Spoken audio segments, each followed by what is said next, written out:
দর্শক সবাইকে আমন্ত্রণ জানাচ্ছি আরআইসিএল জনতন্ত্র গণতন্ত্রের সাথে আছি বাবু কামরুজ্জামান। এই অনুষ্ঠানে আমরা কথা বলি, সমসাময়িক রাজনীতির গতি প্রকৃতি বিশ্লেষণ করবার চেষ্টা করি, রাজনীতির পর্যবেক্ষণ তুলে ধরবার চেষ্টা করি। আমরা আজকে আলোচনায় কথা বলতে চাই ক্ষমতা ও রাজনৈতিক চরিত্র এই শিরোনামে। আমরা দেখেছি যে রাজধানীতে আজকে একটি গোলটেবিল আয়োজন হয়েছে। সেখানে রাজনৈতিক দলগুলো যতটা ভালো কথা বলছে, ক্ষমতায় গেলে সত্যিকার অর্থেই সেই চরিত্রের বাস্তবায়ন আসলে কতটুকু থাকে, এই প্রশ্নকে সামনে রেখে আমরা একটু কথা বলতে চাই। আজকে সুজনের সুশাসনের জন্য নাগরিক সুজনের একটি আলোচনায় কিন্তু এরকম কথা বলেছেন বদিউল আলম মজুমদার, যে রাজনৈতিক দলগুলো ভালো কথা বললেও ক্ষমতায় গেলে আসলে বদলে যায়। আমরা সত্যিকার অর্থেই রাজনৈতিক দলগুলোর যে পুরনো ইতিহাস আমরা দেখেছি, সেখানে রাজনৈতিক দলগুলোর কাছে সাধারণ মানুষ কিন্তু বারবার প্রতারিত হয়েছে, আশাহত হয়েছে। সেই জায়গায় যেন আর ফিরে না যেতে হয়। এই যে বৈষম্যহীন বাংলাদেশ গড়ার প্রত্যয়, সেই প্রত্যয়ে সামনের দিকে আসলে এগিয়ে যেতে চাই বাংলাদেশ তরুণ প্রজন্ম। মোটা দাগে সব মিলিয়ে ক্ষমতা ও রাজনৈতিক চরিত্র, এই প্রশ্নকে সামনে রেখে আমরা আজকে আলোচনা করতে চাই। আমাদের সঙ্গে দুজন অতিথি স্টুডিওতে উপস্থিত হয়েছেন। আমাদের সঙ্গে আছেন অ্যাডভোকেট হাসান তারিক চৌধুরী, আইনজীবী সুপ্রিম কোর্ট এবং সম্পাদক বিশ্ব গণতান্ত্রিক আইনজীবী পরিষদ। স্বাগত জানাচ্ছি আপনাকে। আমাদের সাথে আছেন ডাক্তার সাখাওয়াত হোসেন সায়ন্থ, সাধারণ সম্পাদক জি9 এবং রাজনীতি বিশ্লেষক। স্বাগত ডাক্তার সাখাওয়াত আপনাকেও।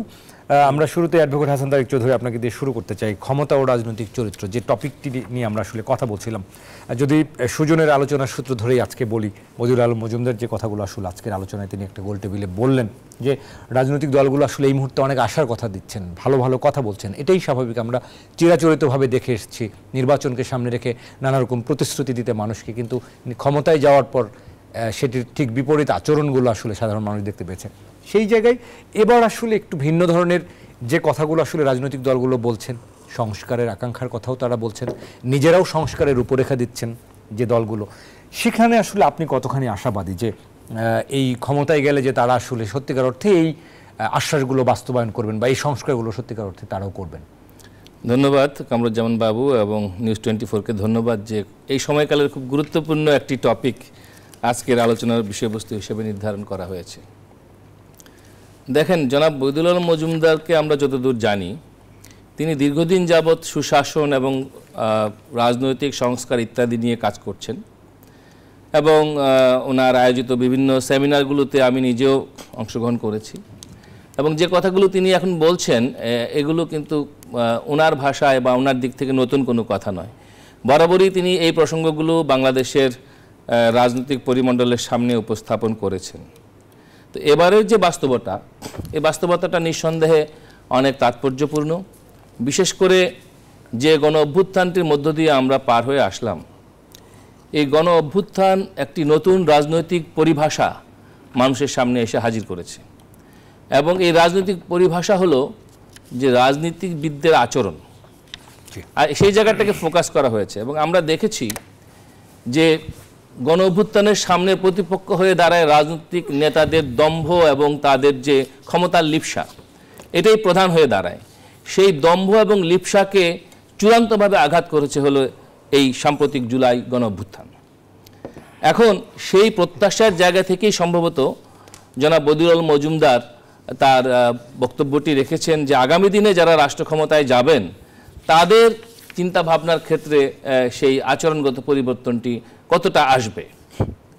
এখন বাংলাদেশের প্রচলিত রাজনীতিতে সাধারণ মানুষের জবানে একটি কথা আমরা ছোটকাল থেকে শুনেছি যে যে যায় লঙ্কায় সে হয় রাবণ। তো এখন ক্ষমতায় গেলে নেতাদের চরিত্র পাল্টে যায়, আচরণ পাল্টে যায় এবং এমনকি আমরা দেখেছি বাংলাদেশের আমলাদেরও পদায়ন হওয়ার পরে তাদেরও আচরণ পাল্টে যায়।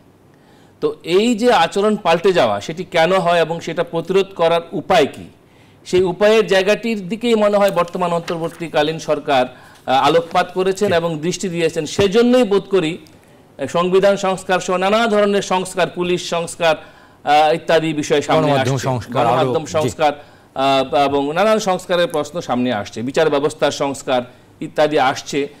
সেটি হলো এই কারণে যে শাসক শ্রেণীর যে আচরণ, সে আচরণ যাতে গণতান্ত্রিক আচরণে পরিণত হয়, সেটি করার জন্যই এই সমস্ত সংস্কার প্রস্তাবনা। আমার যেটি মনে হয় যে পলিটিক্যাল পার্টির যে লিডারশিপ আছে, তাদের যে নেতৃত্ব আছে, তাদের মাথায় যদি ন্যূনতম মগজ থাকে, তারা আমার ধারণা যে বিগত গণ অভ্যুত্থান থেকে শিক্ষা নেবে এবং সেই গণ অভ্যুত্থান আমাদেরকে শিক্ষা দিয়েছে যে জনগণের সম্মিলিত শক্তির সামনে শাসকদের যে রাষ্ট্রযন্ত্র, এটি তাসের ঘরের মতো উড়ে যায়। ফলে দম্ভ করে, জবরদস্তি করে বা জোর করে ক্ষমতায় টিকে থাকা যায় না, এবং দম্ভের পরিণতি কি হয় সেটি আমরা অতি নিকট অতীতেই কিন্তু আমরা দেখতে পাই। সেখান থেকে শিক্ষা নেওয়ার ফলে সেই জায়গা থেকে আমার যেটি মনে হয় যে রাজনৈতিক দলগুলো এখন যে জায়গাটায় গুরুত্ব দেওয়া উচিত, এবং সেটি সম্ভবত বদিউল আলম মজুমদার ইঙ্গিত করেছেন, যে পলিটিক্যাল পার্টিগুলো তাদের নিজেদের দল কাঠামোর ভেতরে, তাদের নেতৃত্ব কাঠামোর মধ্যে, তাদের মনোনয়ন প্রক্রিয়ার মধ্যে সেই পরিবর্তনটি তারা আনেন কিনা, যে পরিবর্তন বলে দেবে যে তারা লঙ্কায় গিয়ে রাবণ হবেন না। জি, নিশ্চয়ই। আমি আসবো আপনার কাছে আবারও এই একই বিষয়ে, যে ক্ষমতা এবং রাজনৈতিক চরিত্র নিয়ে। শাখাওয়াত হোসেন সায়ন্ত, আপনাকেও যদি বলতে চাই যে বদিউল আলম মজুমদারকে একেবারে কোড আনকোড করে যদি বলি, তিনি নির্বাচন ব্যবস্থা সংস্কার কমিশনের প্রধান হিসেবে তিনি আজকে যেটি বলেছেন যে যারা মানবতা বিরোধী অপরাধ করেছে, ফৌজদারি অপরাধ করেছে, অর্থনৈতিক অপরাধ করেছে, তাদেরকে আসলে ন্যায় বিচারের মাধ্যমে শাস্তির আওতায় নিয়ে আসা দরকার, এবং কখনো যেন স্বৈরাচার আর ফিরে না আসে সেই জন্য আসলে সংস্কারটা প্রয়োজন। আমাদেরকে ভুলে গেলে চলবে না, সংস্কার আসলে পরে করার কোনো সুযোগ নেই, কোনো ফ্যাসিবাদ যেন আর ফিরে না আসে, সেজন্য গভীর সংস্কারের কথা তিনি বলেছেন। এই জন্য তিনি জনমত সৃষ্টি করার কথাও বলেছেন। সেই জায়গাটি নিয়েই বলছিলাম আপনাকে যে রাজনৈতিক দলগুলো আসলে যতটা ভালো কথা আসলে বলছেন, যতটা আশ্বাস দিচ্ছেন যে দ্রুত নির্বাচন দিলেই রাতারাতি আসলে বাংলাদেশের একটা আমূল পরিবর্তন হয়ে যাবে, অনেক সময় রাজনৈতিক দলগুলোর কথা শুনে এরকম মনে হচ্ছে যে এই মুহূর্তে আসলে মানুষ ভালো নেই, দ্রুত নির্বাচন দিয়ে দেওয়া হোক। আপনি সেটাকে আসলে কতটুকু মনে করেন যে না, আসলে দ্রুত নির্বাচন দিয়ে দিলেই আমাদের রাতারাতি সমাধান হয়ে যাবে সংকটগুলোর? আপনাকে ধন্যবাদ, এবং আমার সহ আলোচক সহ যারা শুনছেন সবার জন্য শুভেচ্ছা। ক্ষমতায় গেলে যে চরিত্র পাল্টে যায়, এটা নতুন করে বলবার আর অপেক্ষা রাখে না। এটা সবাই জানি আমরা, যে ক্ষমতার বাইরে থাকলে একরকম এবং ক্ষমতায় থাকলে চরিত্র বদলে যায়। ক্ষমতার বাইরে থাকা দলগুলি ক্ষমতাসীন রাজনীতিবিদদের উপর আস্থা রাখতে পারে না, এবং সেই আস্থাহীনতার জায়গা থেকেই রাজনীতিবিদরাই রাজনীতিবিদদের অনাস্থার জায়গায় নিয়ে এসে তত্ত্বাবধায়ক সরকার অর্থাৎ অরাজনৈতিক সরকারের অধীনে নির্বাচনের দাবি তুলে সেটা প্রতিষ্ঠিত করে ফেলল। ফলে যার দেখেন আপনি ৭৪-এর বিশেষ ক্ষমতা আইন, যেটা নিপীড়নমূলক আইন, যারা যখন বিরোধী দলে ছিল তারাই তখন নিপীড়নের শিকার হয়েছে আইনের মাধ্যমে।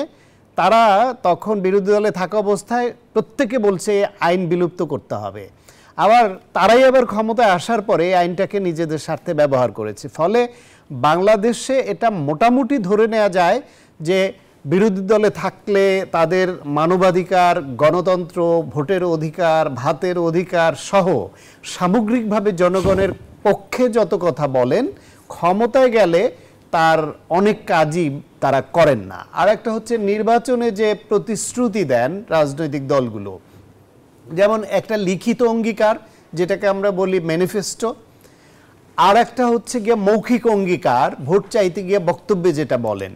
এই দুই অঙ্গীকারের মধ্যে বেশিরভাগ অঙ্গীকার যে পূরণ হয় না সেটিও আমরা অতীতে দেখেছি বিভিন্ন সময়ে।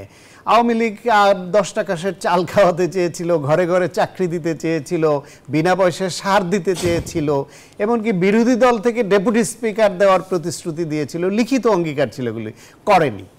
এখন এইরকম সমস্যা যেমন আছে, তার মানে এই নয় আবার যে রাজনীতিবিদরা যা করে সবই খারাপ বা এই জন্য তাদের উপর আস্থা রাখা যাবে না, তারা দেশ চালাবে কে? আফটার অল দেশ তো রাজনীতিবিদদেরকেই চালাতে হবে। এখন তাদেরকে আমাদের দায়িত্ব হচ্ছে বা এদের দেশবাসীর দায়িত্ব হচ্ছে তাদেরকে চাপে রাখা, যে তারে চাইলেই যেন কেউ স্বৈরাচারী হয়ে উঠতে না পারে। এখন চাপে রাখার জন্য জনগণের হাতে অস্ত্র কি? সেই অস্ত্রটা হচ্ছে ভোটের অধিকার। যদি মানুষের হাতে ভোটের অধিকারটা ফিরিয়ে দেয়া যায়, যে জনপ্রতিনিধি নির্বাচন করবার অধিকার তার থাকবে, ফলে যে কেউ খারাপ করলে, প্রতিশ্রুতি দিয়ে প্রতিশ্রুতি ভঙ্গ করলে সেইখানে জবাবটা ঠিকমতো দিতে পারবে জনগণ ভোটের মাধ্যমে, অথবা রাস্তায় নেমে দিতে পারবে। তার বাক স্বাধীনতা থাকবে, তার ব্যক্তি স্বাধীনতা থাকবে, তার নাগরিক অধিকার থাকবে। এই অধিকারগুলো কেড়ে নিলে হয় সমস্যা, যেটা 16 বছর কেড়ে নেওয়া হয়েছিল। এখন কিছু পরিবর্তনের আভাস আমরা যে পাচ্ছি না তা না। আমি দুইটা ছোট উদাহরণ আপনাকে দেই। বিএনপি আওয়ামী লীগের এইবারের ফ্যাসিবাদের পতনের পরে শেখ হাসিনা সহ তাদের শীর্ষ নেতারা সব পালিয়ে যাবার পরে দেশে যে সামগ্রিক পরিস্থিতি, নতুন বাংলাদেশ, সেখানে রাজনৈতিক দল বলতে বৃহত্তর একটা দলই আছে, বিএনপি। ফলে ভোটের মাধ্যমে জনগণের ভোটে তারা নির্বাচিত হয়ে রাষ্ট্র ক্ষমতায় আসবে, সেটা কত সিট নিয়ে আসবে, 2/3 নিয়ে আসবে না টাটায় আসবে, কি আসবে, সেটা পরের ইস্যু, কিন্তু আসবে এটা কিন্তু মোটামুটি মানুষ ধরে নিয়েছে বা জানে, অনেকে মনে করছেন যে জনগণ হয়তো তাদের দিবে। বিএনপিও তাদের সঙ্গে কথা বলে দেখবেন তারা কিন্তু ধারণা করে যে এবার রাষ্ট্র পরিচালনা আমরা পাচ্ছি। সেই হিসেবে এটা জানার পরেও বিএনপি বলছে তত্ত্বাবধায়ক সরকার চাই। তার মানে ক্ষমতায় যাবে সেই সম্ভাবনা থেকে জানা থাকা সত্ত্বেও তারা বলছে যে ক্ষমতায় গেলেই যে আমাদের অধীনে নির্বাচন হতে হবে না, তত্ত্বাবধায়ক সরকারের অধীনে। তার মানে মানুষের ভোটের অধিকারটা মানুষের কাছে ফিরিয়ে দেবার যে অঙ্গীকার সেটা তারা রাখার পক্ষেই কিন্তু থাকছে। এই যে এই যে 31 দফার যে সংস্কার দেয়া হয়েছে, সমস্ত কিছু মিলিয়ে আমরা একটা পরিবর্তন যে পাচ্ছি না তা কিন্তু নয়, মানে একদম স্পষ্ট এটা। দ্বিতীয় যেটা, বিএনপি অতীতে এইবার যেরকম তার দলকে 16 বছর 18 বছর ক্ষমতার বাইরে থেকে এত নিপীড়নের মুখে থাকা দলটি সরকারের এই ফ্যাসিবাদ সরকারের পতন হইলে তারা যে খুব অ্যাগ্রেসিভ হয়ে উঠতে পারে এবং ব্যাপক খুনোখুনি হতে পারে, এই আশঙ্কা আওয়ামী লীগই করেছিল। আওয়ামী লীগের সব নেতারা বলছে 5 লাখ 10 লাখ 2 লাখ, লাখের নিচে কেউ নামতে পারেনি। এই দল তাদের কর্মীদের নিবৃত করতে পেরেছে বলেই সেই খুনোখুনিটা হয়নি।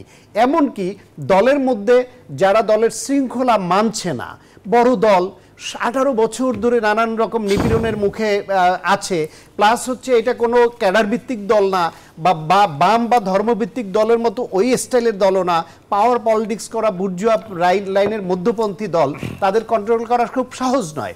তাদের অনেক ব্যত্যয় ঘটছে, তার মধ্য দিয়েও দলের শীর্ষ নেতৃত্ব চেষ্টা করছে বহিষ্কার, শোকজ সহ নানাবিধ শাস্তিমূলক ব্যবস্থা নিয়ে কন্ট্রোল করবার। এটাও আমি বলবো একটা পজিটিভ পরিবর্তন। এখন সংস্কারের নামে, গভীর সংস্কারের নামে আপনি কতদিন কি কি সংস্কার করবেন? শেখ হাসিনা তো বলতো যে সংবিধান এমন বানিয়েছে বাংলাদেশে অসাংবিধানিক কোনো শক্তি ক্ষমতা নিতে পারবে না, জীবনও পারবে না, সেই সুযোগই নেই। সংবিধান নাকি এরকম বানিয়েছিল। তাহলে শেখ হাসিনা পালিয়ে গেল কেন এবং এই সরকার আসলো কি করে? তারপর হচ্ছে এই সরকারের একজন উপদেষ্টা আছেন, তিনি 111 সরকারের সময় নির্বাচন কমিশনার ছিলেন, brigadier general M Sakhawat Hossain. ওনারা তো বলতেন তখন নির্বাচন কমিশনের যথেষ্ট সংস্কার তারা করেছেন। সেই সংস্কার কি আপনার রাতের ভোট, বিনা ভোট বা ডামি ভোট বন্ধ করতে পেরেছে?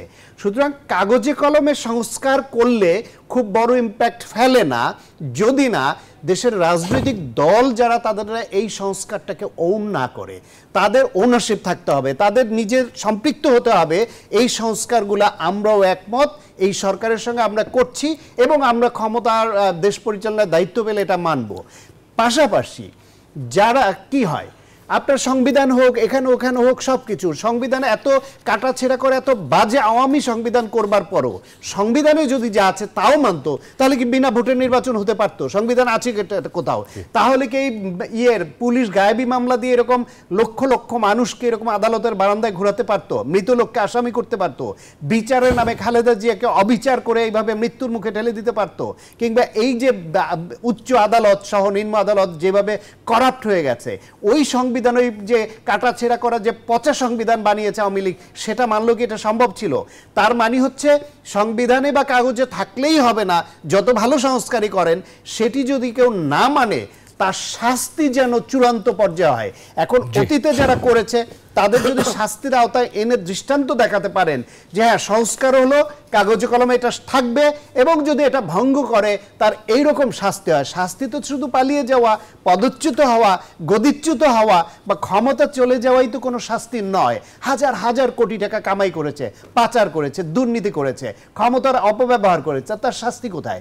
সুতরাং আমাদের যেটা লাগবে, সংস্কার অবশ্যই লাগবে। সেই সংস্কার এটা চলমান, যতদিন পৃথিবী থাকে ততদিন সংস্কার চলবে।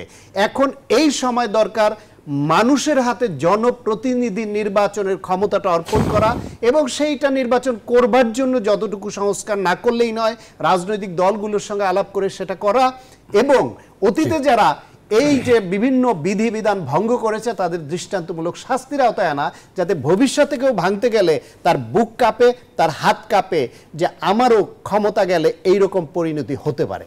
জি, অনেক ধন্যবাদ ডক্টর সাখাওয়াত হোসেন সায়ন্ত, আপনি অনেক চমৎকারভাবে কিছু বিষয় তুলে ধরলেন। আমরা অ্যাডভোকেট হাসান তারিক চৌধুরী, আমরা একটু যদি বলি যে আমরা দেখেছি যে গতকালকে উচ্চ আদালত থেকে, আপনি আইনজীবী হিসেবে আপনার কাছে এই প্রতিক্রিয়া বা মন্তব্যটা আমি জানতে চাই যে আমরা দেখলাম যে বিএনপি যেহেতু অন্তর্বর্তীকালীন সরকারকে অনেক সহযোগিতা করছে, তারা এই সরকারের প্রতি আস্থা পোষণ করছেন, তারা বলছেন, কিন্তু অবশ্যই তত্ত্বাবধায়ক সরকার ব্যবস্থা আবারও যেহেতু নতুন করে রায় ঘোষণা করা হয়েছে, সেই অনুচ্ছেদটি বাতিল করা হয়েছে, তার মানে এখন তত্ত্বাবধায়ক সরকার ব্যবস্থা আবার চালু হয়ে গিয়েছে। কিন্তু অন্তর্বর্তীকালীন সরকার যেহেতু এখন রয়েছেন, বদিউল আলম মজুমদার কিন্তু আজকে বলেছেন যে একটা বিষয় স্পষ্ট হওয়া দরকার যে অন্তর্বর্তী সরকারের জায়গায় আসলে তত্ত্বাবধায়ক সরকার আসবে না, আগামী নির্বাচন আসলে অন্তর্বর্তী সরকারের অধীনেই হবে, এটি তিনি উচিত মনে করেন বদিউল আলম মজুমদার। কিন্তু আমরা বিএনপি যখন এই দাবিটি করছে, এটাকে আসলে আপনি কি মনে করেন যে অন্তর্বর্তীকালীন সরকারের অধীনে হলে কি কোনো সমস্যা দেখেন? দেখেন, এবারকার যে সিচুয়েশনটা সেটি হলো একটি অভিনব পরিস্থিতি। এই পরিস্থিতির মুখোমুখি বাংলাদেশ কখনো হয় নাই, হয়তো পৃথিবীর অনেক দেশই হয়, অনেক দেশে। এটা বাংলাদেশ সবসময় ইউনিক, হ্যাঁ, এবং এই জন্য বাংলাদেশকে অনেকে লিখেছেন যে সব সম্ভবের দেশ, এখানে অনেক কিছুই সম্ভব। এবং জনগণের যে অমিত শক্তি, সেই শক্তি আমরা দেখতে পেয়েছি, এবং জনগণের অমিত শক্তির জায়গা থেকে এই জনগণের ম্যান্ডেট নিয়েই অন্তর্বর্তীকালীন সরকার গঠিত হয়েছে। এবং আন্দোলনে যারা ক্রিয়াশীল দল, রাজনৈতিক শক্তি এবং সামাজিক শক্তি আমরা যারা ছিলাম, আমাদের সকলের ম্যান্ডেট নিয়েই কিন্তু এই অন্তর্বর্তীকালীন সরকার। এখন কথা হলো অন্তর্বর্তীকালীন সরকারের কাছে জনগণের ম্যান্ডেটটা আসলে কি? জনগণের ম্যান্ডেটটা ছিল এই যে সম্ভাব্য দ্রুততম সময়ে একটি গণতান্ত্রিক প্রক্রিয়ায় ক্ষমতা হস্তান্তর, অর্থাৎ চিরদিনের জন্য এই অন্তর্বর্তীকালীন সরকার দায়িত্ব হাতে নেয় নাই। এখন যেই ডিবেটটা সামনে এসেছে, তত্ত্বাবধায়ক সরকারের প্রশ্ন এবং পঞ্চদশ সংশোধনীর যে রায় অতি সম্প্রতি, ঐতিহাসিক রায় যেটি সুপ্রিম কোর্ট থেকে ঘোষিত হয়েছে, সেই জায়গা থেকে যেটি আমাদের বোধগম্য এটি হলো ভবিষ্যতের জন্য একটি পথ নির্দেশিকা। অর্থাৎ ভবিষ্যতে যে নির্বাচনগুলো কোন প্রক্রিয়ায় হবে তার জন্য একটা ডাইরেক্টিভস হলো এই রায়। এখন এবারের নির্বাচন তত্ত্বাবধায়ক সরকারের অধীনে যদি করতে হয়, তাহলে আবার নতুন করে একটি তত্ত্বাবধায়ক সরকার গঠন করতে হবে। তারা বলছেন যে অন্তর্বর্তী সরকারের নামটাই তারা বলছেন যে না, এটা কনস্টিটিউশনালি বা এইটাকে একেবারে রিপ্লেস করার মতো জায়গা এটা নাই। কারণ তত্ত্বাবধায়ক সরকার যে প্রক্রিয়ায় গঠিত হয় বা সংবিধান যেভাবে নির্দেশ দেয়, ঠিক হুবহু একই প্রক্রিয়ায় অন্তর্বর্তী সরকার গঠিত হয় নাই। এবং এখানে দেখেন যে আমাদের এই সংবিধানে, যে সংবিধান এখনো বিদ্যমান, সেই বিদ্যমান সংবিধানে আপনার অন্তর্বর্তীকালীন সরকারের কোনো প্রভিশন কিন্তু নাই। আবার দেখেন, এই বিদ্যমান সংবিধানের অধীনেই অন্তর্বর্তীকালীন সরকারের উপদেষ্টাগণ শপথ গ্রহণ করেছেন। ফলে এখানে একটা অস্পষ্টতার জায়গা কিন্তু রয়েছে। ফলে ওই বিতর্কে না গিয়েই আমার ধারণা মহামান্য আদালত, সুপ্রিম কোর্ট যে রায়টি ঘোষণা করেছে সেটি হলো আগামী দিনের গণতান্ত্রিক প্রক্রিয়ার জন্যই সেটি করেছে। এখন ধরেন, এই যে অন্তর্বর্তীকালীন সরকার, তার কাছে যে জনগণের যে দায় এবং জনগণের কাছে তাদের যে দায়, এটা একে অপরের কাছে পরিপূরক। সেটি হলো কি? অর্থাৎ আচরণের দিক থেকে, দায়িত্ব পালনের দিক থেকে এই অন্তর্বর্তীকালীন সরকারের অধীনে যদি নির্বাচনটি হয়, আগামী নির্বাচনটি, সেই নির্বাচনটি একই রকমভাবে যেটি আমরা একটা আদর্শ তত্ত্বাবধায়ক সরকারের ব্যবস্থায় পাই, হুবহু একই রকম যেন হয়, এটি হলো জনগণের প্রত্যাশা। কিন্তু অন্তর্বর্তীকালীন সরকার যদি সেটি না করেন বা করতে ব্যর্থ হন, আমরা চাই না যে সেটি হোক, যদি করেন তাহলে পরে তারাই কিন্তু জনগণের ম্যান্ডেটের কাছেই প্রশ্নবিদ্ধ হয়ে যাবেন। আমার ধারণা, যে ধরনের কথাবার্তা আসছে সংস্কার বা ইত্যাদি প্রসঙ্গে, এখনো পর্যন্ত অন্তর্বর্তীকালীন সরকার জনগণের ম্যান্ডেটের প্রতি আস্থাশীল এবং সেই জায়গায় তারা প্রতিশ্রুতিবদ্ধ বলে আমি মনে করি, এবং আগামী নির্বাচনে সেটির যথাযথ প্রতিফলন আমরা দেখতে পাবো, এই আশাই আমরা করতে পারি। জি, অনেক ধন্যবাদ অ্যাডভোকেট হাসান তারেক চৌধুরী। আমরা ছোট্ট করে ডাক্তার স্বাগত হোসেন সায়ন্ত আরেকবার আপনার কাছে আসতে চাই, এরপর আমরা বিরতিতে যাব।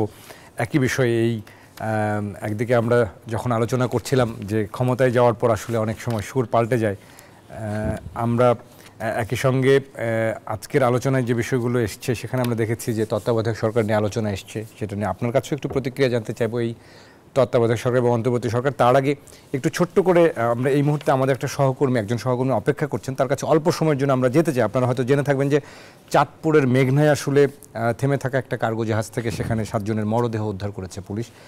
কিছুক্ষণ আগের ঘটনা, সেটি সম্পর্কে আমরা একটু, আমাদের সহকর্মী আরিফ সেখানে রয়েছেন। আরিফ, আশা করি আমাকে শুনতে পাচ্ছেন। আরিফ, আমাদেরকে একটু জানাবেন যে মেঘনায় যে থেমে থাকা কার্গো জাহাজ থেকে আমরা জানি যে 7 জনের মরদেহ আসলে উদ্ধার করেছে, সেখানে পুলিশ, কোস্টগার্ড, আপনি আসলে নতুন কি তথ্য জানতে পেয়েছেন আমাদেরকে একটু জানাবেন।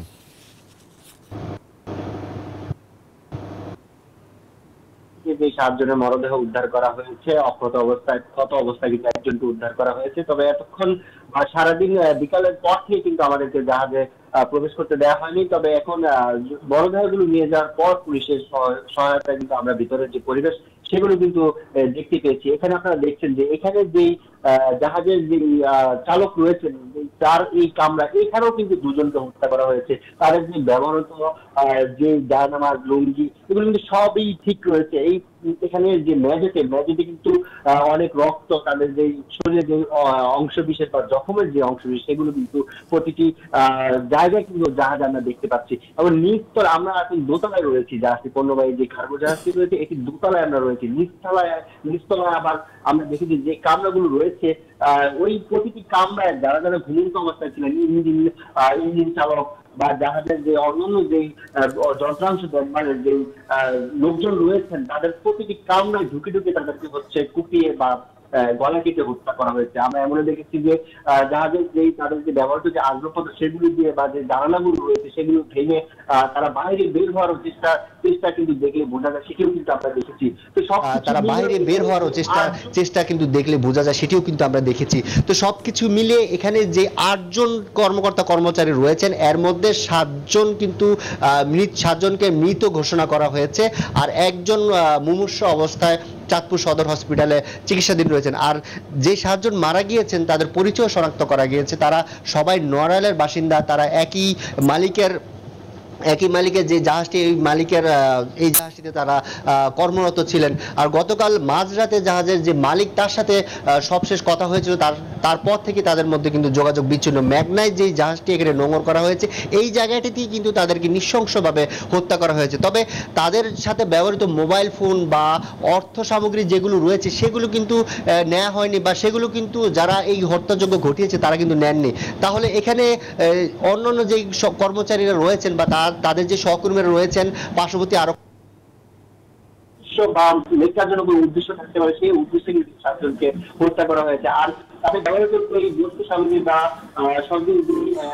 আলামত গুলো পাওয়া গিয়েছে, পুলিশ সদস্য বলছেন যে 2টি মোবাইল পাওয়া গেছে, সেগুলো সিরিয়াল রেকর্ড যদি বের করে এরপরে হচ্ছে তদন্ত অগ্রগতি বের হয়। যে একজন যে বেঁচে ছিল তার সাথে কথা বলে হয়তো এই ঘটনার একটি পুঙ্খানুপুঙ্খের একটি তদন্ত তারা হয়তো বের করতে পারবেন। ওটাই কিন্তু ঘটনা থেকে আমাদেরকে জানানো হয়েছে। বাবুকামরুজ্জামান।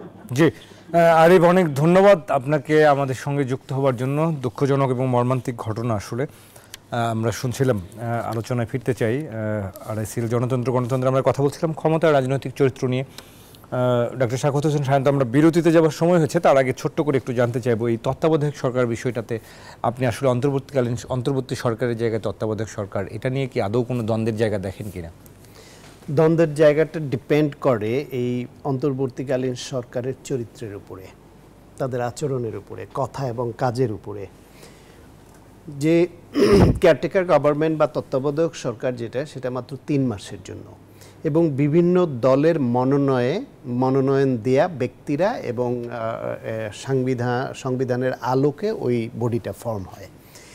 3 মাস তারা কিছু রুটিন ওয়ার্ক করেন এবং শুধু সুষ্ঠু একটা নির্বাচন পরিচালনাই থাকে মূল এজেন্ডা। কিন্তু এই সরকার এই গণ অভ্যুত্থানের মাধ্যমে আওয়ামী লীগ ফ্যাসিবাদ পালিয়ে যাওয়ার পরে, তারা এই সরকার ক্ষমতা নেওয়ার পরে তাদের অনেক দায়িত্ব পালন করতে হচ্ছে, এবং এটা করতে গিয়ে তারা বিভিন্ন রাজনৈতিক দলের সঙ্গে তাদের মনস্তাত্ত্বিক কিছু দ্বন্দ্ব অলরেডি তৈরি হতে আমরা দেখছি।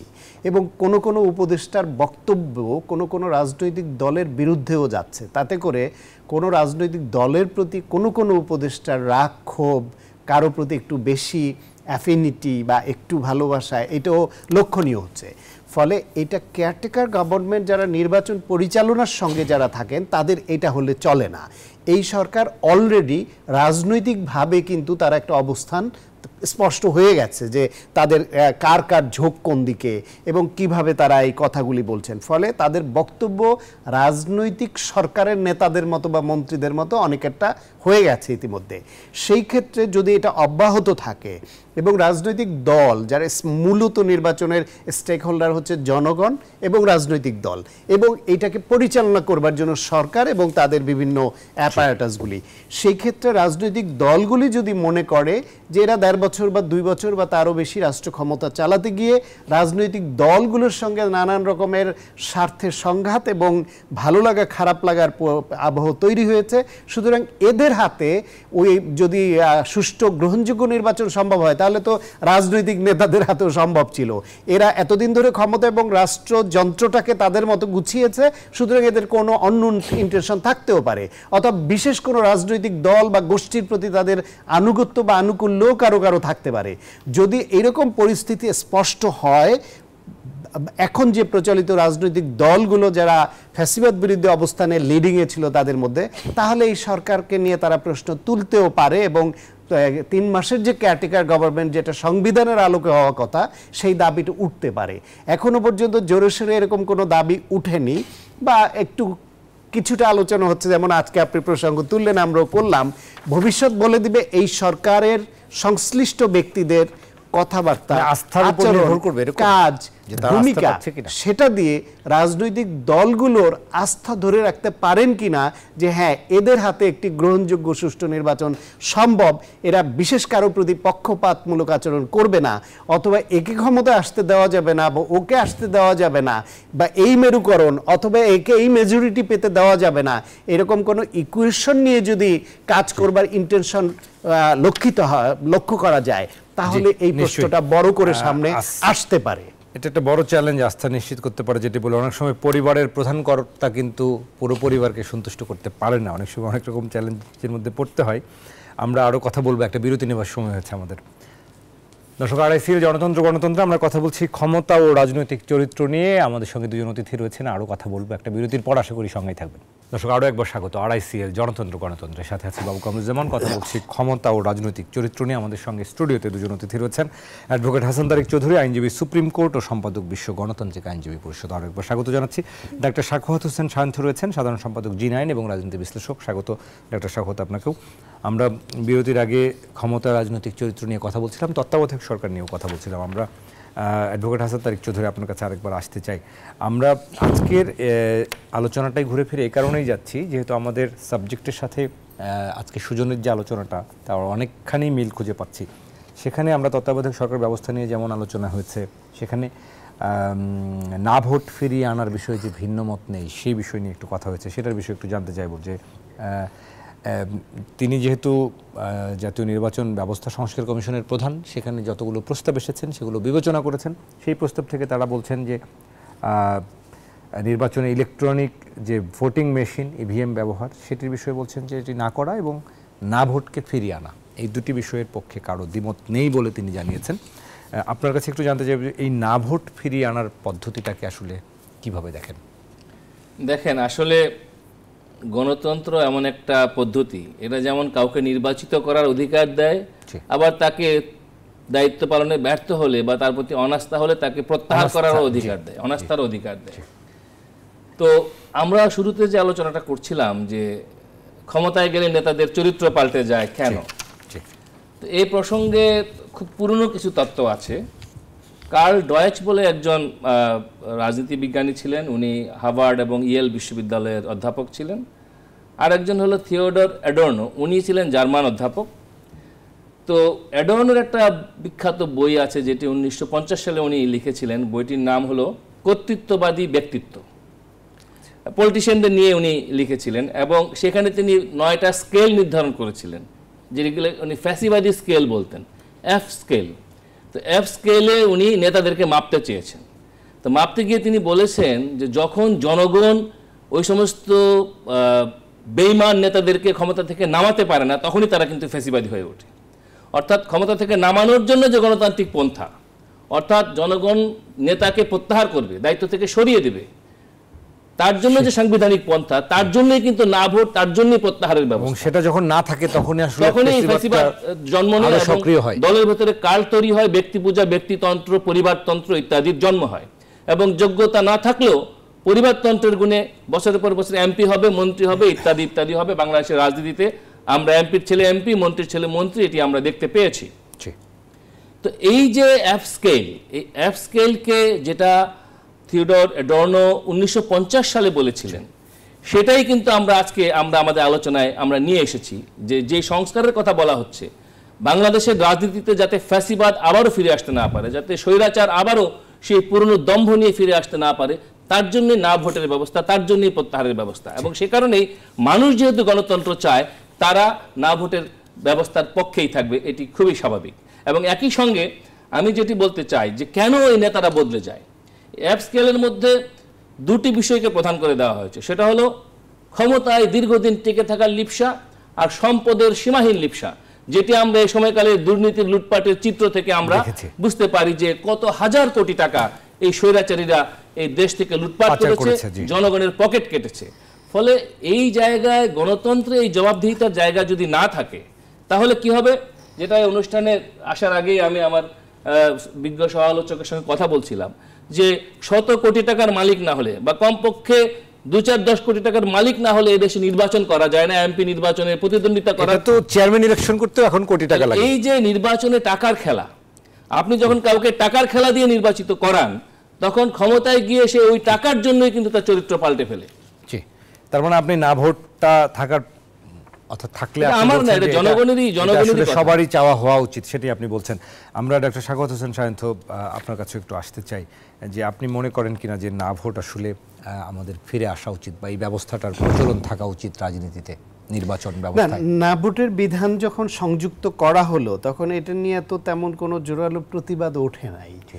আওয়ামী লীগ এসে সেটা তুলে নিয়েছে, আবার সেটা যদি নতুন করে আসে সেটা নিয়ে খুব আপত্তি উঠবে এরকম আমার মনে হয় না। কারণ হচ্ছে, আমার যেরকম কোনো প্রার্থীকে তার পক্ষে রায় দেওয়ার অধিকার যেরকম আমার না বলার অধিকার আছে, সেরকম রাজনৈতিক দলগুলো বা ব্যক্তি পর্যায়ে যে ধরনের ক্যান্ডিডেট দিয়েছে, এর কাউকেই আমি গ্রহণযোগ্য মনে করছি না, সেটা বলার অধিকারটা তো একজন নাগরিকের থাকা দরকার। সেটাই তো গণতন্ত্র। সুতরাং এটা থাকাটা দোষের কিছু মনে করি না, বরং এই সংস্কার এটা আগে ছিল, সেটাকে আবার পুনর্বহালের, এটা নতুন কোনো সংস্কার না। বরং যে বিষয়গুলো এটা এখনো আলোচনায় আসছে না, কি করেছে জানি না, যে এই যে ভোট কাস্টিং রেট কমপক্ষে কত হলে নির্বাচিত ঘোষণা করা হবে, কত কম হলে হতে হবে না। 5% ভোট নিয়ে 153 জন বিনা প্রতিদ্বন্দ্বিতায় নিয়ে সরকার গঠন করে, এটা তো একটা নতুন একটা ফেনোমেনা তৈরি হলো আমাদের সামনে। এবং সেটাকে আবার ম্যানিপুলেট করে বাড়িয়ে দেখানো। ভবিষ্যতে যে আপনার এই যে জাতীয়ভাবে বিনা প্রতিদ্বন্দ্বিতায় নির্বাচিত হওয়া, বাংলাদেশ হইল নির্বাচনমুখী দেশ। একটা ক্লাবের নির্বাচন হইল, ক্যান্ডিডেট দাঁড়িয়ে যায় অনেক এবং উৎসব মুখর হয়ে যায়। সেখানে বিনা প্রতিদ্বন্দ্বিতা থাকা মানেই হইল প্রভাবশালীরা কৌশল করে অন্যদেরকে সাপ্রেস করে রেখে বিনা প্রতিদ্বন্দ্বী হয়ে আসা, অথবা প্রতিপক্ষ যে বিজয়ী হতে পারে তাকে নানান মামলা মোকদ্দমায় ফেলে নানানভাবে নির্বাচন থেকে দূরে সরিয়ে রাখা। ফলে বিনা প্রতিদ্বন্দ্বিতায় নির্বাচিত হওয়া এবং এই জাতীয়ভাবে ভোট কাস্টিং রেট মিনিমাম কত হওয়া দরকার সরকার গঠন করতে হলে, কিংবা একজন প্রার্থীর বিজয়ী হতে হলে মিনিমাম কত শতাংশের রায় দরকার, এই সব বিষয়ে সুনির্দিষ্ট কিছু আসছে কিনা। আর একটা হচ্ছে নির্বাচনের মামলা নিষ্পত্তির বিষয়ে। এমনও হয় যে এখানে একজন আওয়ামী লীগ সরকারের সময় মহিউদ্দিন খান আলমগীর, উনি নির্বাচিত হয়ে এমপি হয়ে মন্ত্রী হয়ে 5 বছর সরকার চালিয়ে মন্ত্রিত্ব করে বিদায় নিলেন। তারপরে নির্বাচনী রায় এলো যে ওনার ওই নির্বাচনী জেতাটা বৈধ হয়নি, তাহলে ওনার মন্ত্রিত্ব ফিরিয়ে নেবেন কি করে? ওই এমপিকে সংসদে যে বক্তৃতা দিল ফিরিয়ে নেবেন কি করে? এটা তো আর ভূতাপেক্ষ চট্টগ্রামের মেয়রের ক্ষেত্রে। সুতরাং আপনার এই নির্বাচনী মামলাগুলো নিষ্পত্তির জন্য কি পদ্ধতিতে দ্রুততার সঙ্গে কিভাবে নিষ্পত্তি করা যাবে, সে এরকম বেসিক অনেক সমস্যা যেগুলা খুব বড় মাপে সমস্যা তৈরি করে গণতন্ত্রে, নির্বাচনী গণতন্ত্রে, সেগুলা কিভাবে অ্যাড্রেস করা হয়েছে এখন আমরা জানি না। সুতরাং ওই হ্যাঁ ভোট না ভোট বা না ভোট দেওয়ার ক্ষমতা এটা ছিল, নতুন করে চালু করার সুপারিশ করেছে, ফাইন। দীর্ঘ সময় ধরে বিষয়গুলো এগুলো আলোচনায় আসা দরকার যে দেশের মানুষ কি মনে করে যে 5% ভোট পেয়ে সেটাকে 45% দেখিয়ে 153 জন এবং পরে আরো একজন 154 জন বিনা প্রতিদ্বন্দ্বিতায় হয়ে আপনি 5 বছর ধরে সংসদ চালাবেন, এইটা কোনোভাবে, এইটা তো এখন আইনিভাবে বৈধ ছিল তারা, কিন্তু ইলেজিটিমেট ছিল, মরালি বৈধতা ছিল না, কিন্তু আইনগতভাবে বৈধই বলা হচ্ছে যেহেতু সুনির্দিষ্ট কিছু আইন ছিল না বিষয়ে। এইরকম অনেক বেসিক জায়গাগুলোতে আমাদের আলোচনা তোলা দরকার এবং এদের বিভিন্ন সংস্কার কমিশন যারা করেছেন এই বিষয়গুলো এনে জনমত যাচাই করা দরকার, সেইগুলি আমরা দেখছি না এখন। নিশ্চয়ই ডক্টর স্বাগত, অনেক ধন্যবাদ। আমরা আরো আলোচনা করব, আমাদের আরেকটা বিরতি নেওয়ার সময় হচ্ছে, বিশেষ করে ক্ষমতা রাজনৈতিক চরিত্রের যে বিষয়গুলো নিয়ে আমি একটু জানতে চাইবো এর পরে এসে আপনার কাছ থেকে যে আমরা দেখেছি যে একটা শ্রেণী মনে করেন যে বাংলাদেশে আমাদের তো আশাবাদী শেষ পর্যন্ত হতেই হয়, কখনো কখনো আমরা মনে করা হয় যে এই বোধহয় আমরা যেমন ৭১-এর যে চেতনা থেকে আসলে বাংলাদেশটা স্বাধীন হয়েছিল, পরবর্তীতে রাজাকারদের তারা আবার সমাজে মিশে গেলেন, ক্ষমা করে দেয়া, আবার আমরা অভ্যুত্থানের মধ্য দিয়েও আমরা দেখছি যে মানুষ আবার যারা হয়তো অভ্যুত্থানের বিপক্ষে ছিলেন, স্বৈরাচারের দোসর বলছি, তারা আবার মিশে গিয়ে আবার কি আমাদের এই অভ্যুত্থান ব্যর্থ হবে কিনা। আবার একটা বড় অংশ মনে করেন, সাধারণ মানুষ মনে করেন যে বাংলাদেশের আসলে রাজনীতিবিদদের হাতে গিয়ে শেষ পর্যন্ত সাধারণ মানুষের ভাগ্যের তেমন কোনো পরিবর্তনই হবে না, তারা শেষ পর্যন্ত আবারও নিষ্পেষিত হবেন, আবারও সেই পুরনো রাজনীতির বৃত্তে আসলে ফিরে যাবেন। এই বিতর্কের জায়গাটি আসলে কিন্তু অনেক মানুষ হয়তো করছেন, চায়ের দোকানে করছেন, নানাভাবেই করছেন। আমরা আপনাদের কাছ থেকে শুনতে চাই একটা বিরতি থেকে ফিরে এসে। দর্শক, আমরা আরেকটা বিরতি নিচ্ছি, ফিরছি একটু পর, আশা করি আমাদের সঙ্গে থাকবেন। দর্শক, আবারও স্বাগত। আরআইসিএল জনতন্ত্র গণতন্ত্রে কথা বলছি ক্ষমতা ও রাজনৈতিক চরিত্র নিয়ে। আমাদের সঙ্গে দুজন অতিথি রয়েছেন, ডক্টর সাখাওয়াত হোসেন সায়ন্ত রয়েছেন এবং অ্যাডভোকেট হাসান তারিক চৌধুরী। আরেকবার স্বাগত আপনাদের দুজনকেই। আমরা শেষ ভাগে রয়েছে অ্যাডভোকেট হাসান তারিক চৌধুরী।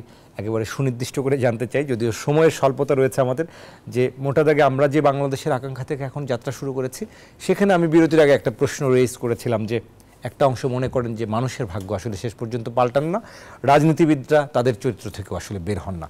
এক্ষেত্রে আসলে আপনি কি মনে করছেন, আমাদের কি আসলে ২-৪-৫ বছর নাকি আসলে ৫০-১০০ বছরের একটা মাইল ফলকের যাত্রা, বহুদূর যেতে হবে? দেখেন, বিষয়টা এত জটিল না। আমি এই অনুষ্ঠানেও বহুবার বলেছি যে মৌলিক বিষয় হলো এখানে গণতন্ত্রের জন্য পূর্ব শর্ত হলো সংস্কার, গণতান্ত্রিক সংস্কার। এবং সংস্কারের দুটি ভাগ আছে, একটি হলো দীর্ঘমেয়াদী এবং একটি হলো স্বল্পমেয়াদী। এবং স্বল্পমেয়াদী ব্যবস্থাপনায় এমন কিছু পরিবর্তন আনা সম্ভব যে পরিবর্তন দেখলে পরে মানুষ মনে করবে, সাধারণ মানুষ বিশ্বাস করবে যে একটা বৈষম্য বিরোধী যে আন্দোলন এখানে হয়েছিল, বৈষম্য বিরোধীদের দিকে দেশটা যাত্রা শুরু করেছে। এবং আমাদের দেশে মৌলিক বৈষম্যের জায়গা হলো অর্থনৈতিক বৈষম্য। এবং সেই জায়গায় মিনিমাম কিছু যদি রিফর্ম আসে, বিশেষ করে কৃষিতে যে মালিকানার প্রশ্ন, শিল্পে যে মালিকানার প্রশ্ন, এবং সেখানে মেহনতি শ্রমিকের যে অধিকার, সেই জায়গাগুলো যদি সামনে আসে, তাদের ন্যূনতম মজুরির প্রসঙ্গ, পেশাজীবীদের অধিকারের প্রসঙ্গ ইত্যাদি আনার মতো এখতিয়ার বর্তমান অন্তর্বর্তীকালীন সরকারের রয়েছে। ফলে সেটি যদি তারা সংস্কার প্রস্তাবনায় নিয়ে আসতে পারে, এই জায়গায় হাত দেওয়ার ক্ষমতা ভবিষ্যতে যারা নির্বাচিত হবে তাদের অন্ততপক্ষে হবে, জনগণকে তখন আসলে প্রশ্নের মুখে পড়তে হবে। এবং তাদের সেই দম্ভের পরিণতি কি হয় সেটা তো তাদের জানা আছে, কারণ সংবিধানের এমন কোনো প্রভিশন নাই যেটার বলে পালিয়ে যাওয়া যায়। সুতরাং পালানোর রাস্তা তো বন্ধ। সেই কারণে তাদেরকে জনগণের মুখোমুখি হতে হবে। না ভোটের প্রসঙ্গ এসেছে, ফলে অর্থনৈতিক বৈষম্য এবং শ্রমজীবী পেশাজীবী মানুষের যে রাইটস, সেই জায়গায় যদি উদাহরণ তৈরি করা যায়, তাহলে জনগণের মনে যে ধোঁয়াশা, জনগণের মধ্যে যে অনাস্থার জায়গা ভবিষ্যৎ নিয়ে, সেটি সম্ভবত থাকবে না। এবং আরেকটি বিষয় আমি জোর দিতে চাই, সেটি হলো নির্বাচনে টাকার খেলা। এই টাকার খেলা যতদিন থাকবে ততদিন আমার লোক, অর্থাৎ আমি তোমাদেরই লোক, সেই ধরনের লোক পার্লামেন্টে যেতে পারবে না। ভালো লোকগুলো নমিনেশন পাবে না। মনোনয়ন বাণিজ্য, তখন রাজনৈতিক সুস্থ প্রতিযোগিতা, সেটা আসলে আপনি মনোনয়ন বাণিজ্য, কমিটি বাণিজ্য মানে কি, যেগুলো অতীতে হয়েছে, তো মানুষ দেখতে চায় আগামী দিনেও এই মনোনয়ন বাণিজ্য, কমিটি বাণিজ্য হবে কি না। নিশ্চয়ই। অ্যাডভোকেট হাসান তারিক চৌধুরী, অনেক ধন্যবাদ। আপনি চমৎকার সংক্ষেপে দু একটি বিষয় তুলে ধরলেন যে আসলে সত্যিকার অর্থেই সেই পথে যাবার আমাদের সুযোগ রয়েছে যদি আমরা কাজে লাগাতে পারি। আমরা শেষ মন্তব্য নিতে চাই ডক্টর সাখাওয়াত হোসেন সায়ন্ত, আপনার কাছে। আমরা একটা সময় দেখতাম গ্রামে একজন দরিদ্র লোক, একজন শিক্ষক, সাধারণ মানুষ জোর করে তাকে নির্বাচনে দাঁড় করিয়ে দিতেন। একেবারে ছোটোবেলায় আমার যতটুকু মনে আছে যে একজন সৎ লোককে নির্বাচনে দাঁড় করিয়ে দিতেন, নিজেরা প্রয়োজনে চাঁদা তুলে দিতেন। কিন্তু এখন তো উল্টো চিত্র। সেই জায়গা থেকে মানুষের এই যে রাজনীতিবিদদের প্রতি অনাস্থা, রাজনীতির সিস্টেমের প্রতি অনাস্থা, সেই সিস্টেম আদৌকে আমরা মনে করেন ২-৪ বছর নাকি ২00-৪০০ বছর, আসলে এটাকে আসলে মূল্যায়ন করা খুবই কঠিন কাজ। তারপরেও আপনার একটু ব্যাখ্যা আমরা শুনতে চাই। আপনি যে প্রাচীন যুগের কথা বলছেন, হয়তো সেকালে রাজনীতি বা কোনো পদ পেলে ওইটা কোনো ব্যবসায়ীর পদ হতো না। পদ পেলে এটা তার আয় রোজগার এবং দম্ভ দেখানোর বা সমাজে একটা বিশেষ জায়গা পাওয়ার ওরকম বিষয় থাকতো না। সেটা তো সাম্প্রতিককালে আমরা দেখছি। সে কারণে তাকে ওইভাবে সৎ লোককে আনতো, অন্যরা টাকা দিত। এখন যেহেতু রাজনীতি এবং ওই পদটা ব্যবসা করবার হাতে এবং লাভজনক প্রতিষ্ঠান হয়ে যায়, সেই জন্য ওইখানে টাকা খরচ করে নিজে টাকা খরচ করে ইলেকশন করবে, উল্টা প্রতিদ্বন্দ্বী প্রার্থী থাকলে তাকে টাকা দিয়ে বসিয়ে দেওয়া হবে, তুমি ইলেকশন করো না বাবা, এত নিয়ে বসে থাকো, তুমি হলে কিছু বেশি লাভ করতে একটু কম লাভ করে থাকো, এইরকম প্রক্রিয়া চলে। এখন এইখান থেকে উত্তরণের জন্য দলের মধ্যে, রাজনৈতিক দলগুলোর মধ্যে গণতন্ত্র আনতে হবে, শৃঙ্খলা আনতে হবে, তাদের মধ্যে নেতৃত্ব নির্বাচনের প্রক্রিয়াটা স্বচ্ছ করতে হবে যাতে সৎযোগ্যরা সামনে এগিয়ে আসতে হয়। তারপরে রাষ্ট্র পরিচালনার ক্ষেত্রে দেশের মানুষের চাওয়া তো খুব সামান্য, একজন মুক্তিযোদ্ধার গলায় জুতার মালা মানে পরাবে, মুক্তিযোদ্ধা বলে আমি বলছি, কিন্তু একজন মানুষ, যদি আমরা দেখি যে দেশের কোনো মানুষকে অপদস্থ করতে পারবে না কেউ, বিচারের আওতায় আনতে হবে, আত্মমর্যাদা নিয়ে প্রত্যেক মানুষ যেন বাঁচতে পারে। দেশে ব্যবসা বাণিজ্য সিন্ডিকেটের দখলে যাবে না যে অন্যায়ভাবে বেশি দাম দিয়ে আমাকে কিনতে হবে। দেশের মানুষের যে চাকরি পাওয়া বা বিভিন্ন অধিকার সেটা যেন বৈষম্যহীনভাবে সবাই পায়, সেটা পাওয়া। দেশের মানুষ তার একটা স্থাপনা করবে, একটা প্রতিষ্ঠান করবে, কাজ করবে, চাঁদা দিতে হবে না, স্বাধীনভাবে করবে, সৎভাবে ব্যবসা করবে, সেরকম একটা পরিবেশ পাওয়া। কেউ যদি এগুলা ব্যাহত করতে আসে তাহলে রাষ্ট্রের দায়িত্ব হচ্ছে সেটা নিরসন করা। যদি তারা সেটা নিরসন না করে, নিজেরাই অধিকার হরণ করে, তাহলে তার বিরুদ্ধে যাতে আমি ভোটের মাধ্যমে একটা রায় দিতে পারি যে তুমি আমার সঙ্গে অঙ্গীকার খেলাপ করেছো, সুতরাং তুমি আমার এই রায় পেতে পারো না, তাহলে ভোটের অধিকারটা তার হাতে দেওয়া।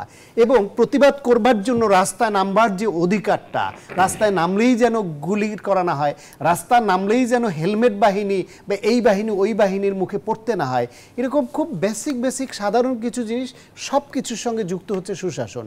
শুধুমাত্র অপরাধ করলে অপরাধীকে যদি শাস্তির আওতায় আনা হয়, সেটা যেই লেভেলেরই হোক, সংবিধান যেরকম প্রত্যেক নাগরিকের সমান অধিকার দেবার কথা, আমাদের এখানে তো সংবিধান এটা কথার কথা, সকল নাগরিকের অধিকার সমান। সকল নাগরিকের অধিকার সমান হলে কেউ এখানে প্রোটোকল পাবে, ওইখানে প্রোটোকল পাবে, এই রাস্তা দিয়ে গেলে তার গাড়ি বহর প্রোটোকল পাবে, বিমানবন্দরে গেলে সেই প্রোটোকল পাবে, আর বিদেশ থেকে যে টাকা পাঠায় দেশ বাঁচাবে সে প্রোটোকল পাবে না, একজন দরিদ্র নাগরিক হলে সে প্রোটোকল পাবে না। সংবিধান এদেশের আইন কানুন কোথায় সমান অধিকার দিছে? সুতরাং প্রত্যেকটা মানুষকে সমমর্যাদা নিয়ে, অধিকার নিয়ে একটা কল্যাণমুখী রাষ্ট্রে বসবাস করবার মতো পরিবেশ তৈরি করাটাই হচ্ছে ভবিষ্যৎ বাংলাদেশ, আকাঙ্ক্ষার বাংলাদেশ। অসংখ্য ধন্যবাদ ডক্টর শাকত হোসেন সায়ন্ত। কেননা আমাদের একটা আকাঙ্ক্ষা আসলে তৈরি হয়েছে মানুষের মধ্যে, যে সবার মধ্যে একটা সচেতনতা তৈরি হয়েছে পরিবর্তনের আকাঙ্ক্ষা, সেই পরিবর্তনটা হোক ইতিবাচক। আপনাদের দুজনকে অসংখ্য ধন্যবাদ জানাই আজকের এই আলোচনায় সময় দেওয়ার জন্য। ধন্যবাদ আপনাকে। দর্শক, ক্ষমতার রাজনৈতিক চরিত্রের পালাবদল হোক এবং সত্যিকার অর্থের যে সুশাসন, যে জবাবদিহিতার কথা আজকের এই আলোচনায় উঠে এসছে, সেটি আসলে হোক গণতান্ত্রিক যে চর্চা, মানবিক মূল্যবোধের যে বাংলাদেশ, সেই বাংলাদেশ প্রতিষ্ঠিত হোক, সেই প্রত্যাশায় আজকের RICL গণতন্ত্র আমরা শেষ করছি। আগামীকাল আবারও দেখা হবে নতুন অতিথি নিয়ে, নতুন বিষয় নিয়ে। আপনারা ভালো থাকুন, সবাইকে শুভরাত্রি।